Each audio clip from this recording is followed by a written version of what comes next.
दिल की गहराइयों से आपका धन्यवाद। इतने अंधेरे में इतने रात गए, ख़ासतौर पे माएँ बहनें, ये कबीलदारी का रोटी टुक का टाइम होता है।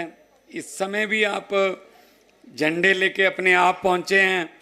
ये किसी और पार्टी के हिस्से नहीं आया, ये सिर्फ आम आदमी पार्टी की प्रॉपर्टी है बस। आप सबको बहुत बहुत मुबारक। मेरे मंच पर आसीन पार्टी के सुप्रीमो, जिन्होंने देश की राजनीति को इधर उधर से निकाल कर काम की राजनीति पर लाया, फोकस करवाया, स्कूलों पर फोकस करवाया, बिजली पर फोकस करवाया, हेल्थ पर फोकस करवाया, इंफ्रास्ट्रक्चर पर फोकस करवाया, रोजगार पर। वरना इनके मैनिफेस्टो में ये चीज़ें मिस रहती थी। मेरी मुराद है अरविंद केजरीवाल साहब की काम की राजनीति को देखकर, इनके रामलीला ग्राउंड से इनके भाषण सुन के हम अच्छे भले काम कर रहे थे। अपने अपने बड़े, कोई कॉमेडियन था, कोई वकील था, कोई कुछ था, लेकिन हमने कहा यार बंदा सच बोल रहा है यार, इसका साथ तो देना। तो इनके साथ हो निकले। तो इन्होंने टीम बन गई, धीरे धीरे काफिला बढ़ता गया। तो सोचा नहीं था कभी जिंदगी में कि मुख्यमंत्री के पद की शपथ भी हमारे हिस्से में आएगी। या आम लोग सोच ही नहीं सकते थे। अगर Arvind Kejriwal income tax commissioner की नौकरी से इस्तीफा ना देता, अच्छे भले कमिश्नर थे, कर लेते नौकरी, और भी कमिश्नर हैं देश में, कर ही जा रहे हैं। अगर ये इस्तीफा ना देता तो भगवंत मान के हाथ में वो ओथ भी ना आती जिसमें कहा था कि मैं ये पद संभाल रहा हूँ। ये सब परमात्मा की तरफ से कोई विधि विधान बने होते हैं। आज खुशी का दिन ये है कि पंजाब में 4 बाई इलेक्शन थे। बरनाला से हमारे जो संगरूर में आता है, वो हमारे एमपी बन गए मीत हेयर जी, वो बरनाला सीट खाली हो गई थी। और कांग्रेस के प्रदेश अध्यक्ष राजा वड़िंग जी, वो लुधियाना से एमपी बन गए, तो गिदड़बाहा सीट खाली हो गई, वो एमएलए थे। डेरा बाबा नानक से जो एमएलए थे वो एमपी बन गए गुरदासपुर से, तो डेरा बाबा नानक सीट खाली हो गई। होशियारपुर से हमारे डॉक्टर राजकुमार चब्बेवाल हमारे एमपी बन गए, तो चब्बेवाल सीट खाली हो गई। 4 सीटों का बाई इलेक्शन था। और मैं आपको खुशी से बताना चाहता हूँ, उन 4 में से 3 को बड़ी जबरदस्त लीड से जीत के आए हैं। जो आम आदमी पार्टी के पास पहली बार आई हैं, तीनों सीट आम आदमी पार्टी ने पहली बार जीती हैं। वो 22 में इतनी आंधी चल रही थी, तब भी नहीं आई थी, अब आ गई, क्योंकि लोगों को कामों का पता चल गया।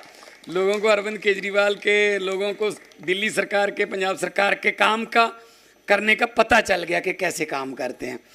तो प्रदेश अध्यक्ष की पत्नी 22,000 से हारी है गिदड़बाहा में। 13 साल से उन्हीं का कब्जा था जी। 22,000 से हमारा कैंडिडेट जीता है गिदड़बाहा से। और जो अहंकार जो बोलता है, कई बार वो कहते हैं ना, अहंकार और खुदा का बैर होता है। अहंकार था कांग्रेस के कुछ एमपीज के वहाँ डेरा बाबा नानक में। 6,000 से उनकी पत्नी हारी है। ये तो टिकटें अपनी पत्नियों को देते हैं ना, इधर उधर तो इनको पता ही नहीं है ना क्या होता है। तो बीजेपी की 4 में से 3 पर जमानत जब्त है जी। अब दिल्ली में देख लेना आप कृपया। और चौथी में बड़ी मुश्किल से बची है। अगर अपील कर देना वहां इलेक्शन कमीशन में कि इसकी भी जमानत रख लो, वो भी 20,000 रुपया छोड़ देंगे। कुछ चलो ये जमानत जब्ती समझो हमारी भी, पता नहीं कुछ मतों से ही बची है। मतलब जमानत क्या होती है? 20,000 रुपया डिपॉजिट करते हैं, अगर आपको 16% से कम वोट पड़ते हैं तो आपको वो 20,000 रुपये वापस नहीं मिलता। इसको बोलते हैं जमानत जब्त, ठीक है ना। तो 3 जगह से तो मिलेगा नहीं, चौथी जगह पे वो लेंगे नहीं, तो समझो चारों ही जमानत जब्त हो गई। अब दिल्ली में 70 में से बीजेपी को कितने 20,000 वापस करवाओगे? 0 करवा दो बस। 20,000 इनके लिए क्या है, इनके लिए क्या है। हाँ, वही मैं तो कहूँगा अरविंद केजरीवाल जी को और राघव चड्ढा जी बैठे हैं कि सुप्रीम कोर्ट में एससी डालो कि वो 20,000 कम से कम जनता के लिए तो यूज कर सकें, कि जो जमानत जब्त होती है वो पैसा जो है वो पब्लिक के लिए यूज कर सकें। ये वो पैसे हैं जो आपने एक रिजेक्ट बंदे को रिजेक्ट करके आपने पैसे दिए और ये पैसा आपको मिल रहा है।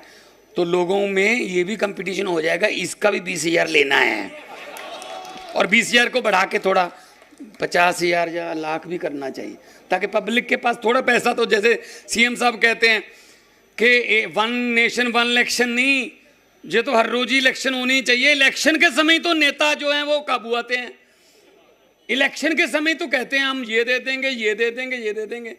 तो इसीलिए मुझे आज जब 12-1 बजे तक पता चला, सीएम साहब ने कहा दिल्ली आओ, दिल्ली के लोग आपका इंतज़ार कर रहे हैं और हम बड़े मंच पर ये बोलना चाहते हैं कि आम आदमी वो कुछ सोशल मीडिया पर या जो इनका ट्रोल मीडिया है, इनका पता नहीं कौन सा मीडिया है, तो ये करते रहते हैं ना, पता नहीं ये झाड़ू बिखर गया, झाड़ू खिलर गया।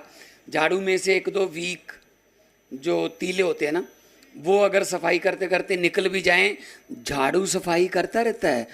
अगर कमल के फूल में से एक पत्ती काट दो वो कमल का फूल नहीं रहता, अगर पंजे में से एक उंगली काट दो वो पंजा नहीं रहता। हमारा तो झाड़ू रहेगा, हमारा झाड़ू सफाई करता रहेगा। और पहले इस झाड़ू से हम सिर्फ दुकान या मकान साफ करते थे, अब अरविंद केजरीवाल की अगुवाई में इस झाड़ू से पूरा हिंदुस्तान साफ किया जाएगा। हम तो फकीर लोग हैं, हम तो छोड़ चुके हैं काम, पैसे कमाने वाले काम तो छोड़ चुके हैं जी।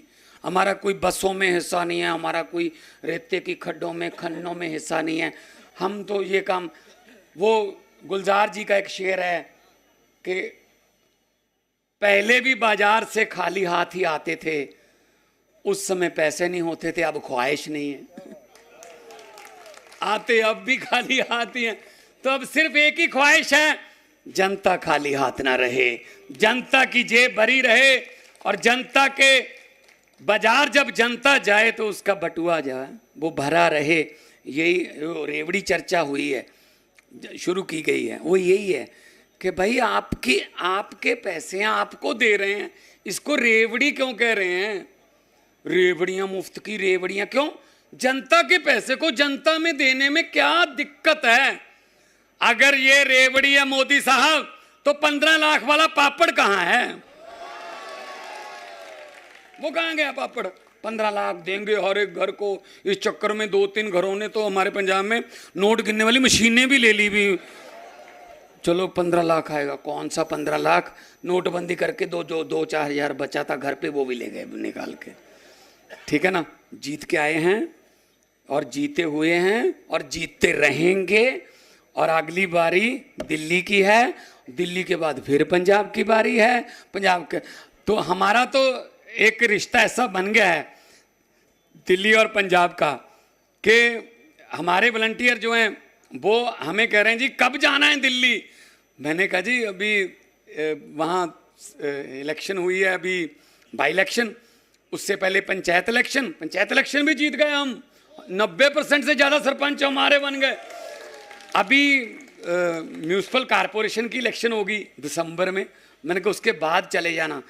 इतने ज़्यादा, मतलब मैं कहूँ जिसको पंजाबी में बोलते हैं, इतने ज़्यादा वो काले हैं, जल्दबाजी में है कि हमें दिल्ली भेजो, जल्दी दिल्ली भेजो जी, जनवरी आ रही है, बस जनवरी फरवरी में हम दिल्ली में सरकार बनानी है।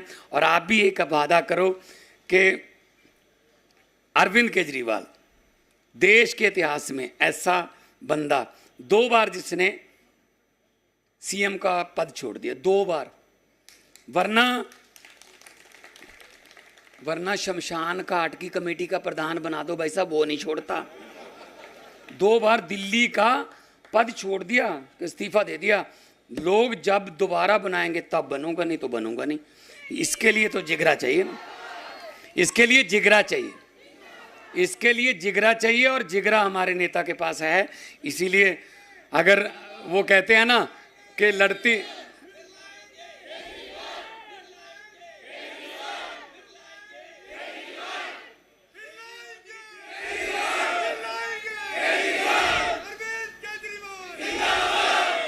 तो ये आपके मन की भड़ास है असल में, और ये सच्चे दिल से निकली है। बिल्कुल नहीं, बिल्कुल नहीं। देखो फर्क कितना होता है। जब 2020 में इलेक्शन हो रहे थे दिल्ली के, तो रामलीला ग्राउंड में प्रधानमंत्री मोदी जी ने एक बहुत बड़ी सभा की। मैं भी यहीं था, प्रचार कर रहा था, आपके मोहल्लों में भी मैं आया था, अभी भी आऊँगा। तो केजरीवाल साहब के साथ मैं बैठ के देख रहा था लाइव, बहुत रश था। अचानक से नारे लगने लगे, तो मैंने अरविंद जी को कहा, जी शपथ लेने की तैयारी करो, आप मुख्यमंत्री बन जाओगे। तो इन्होंने कहा, भगवंत आपको कैसे पता? मैंने कहा, जी नारे सुनकर पता चल गया। कहते नारे तो ठीक लग रहे हैं यार, रश भी बहुत है। मैंने कहा, सर रश बहुत है, नारे ठीक नहीं लग रहे। कहते कैसे?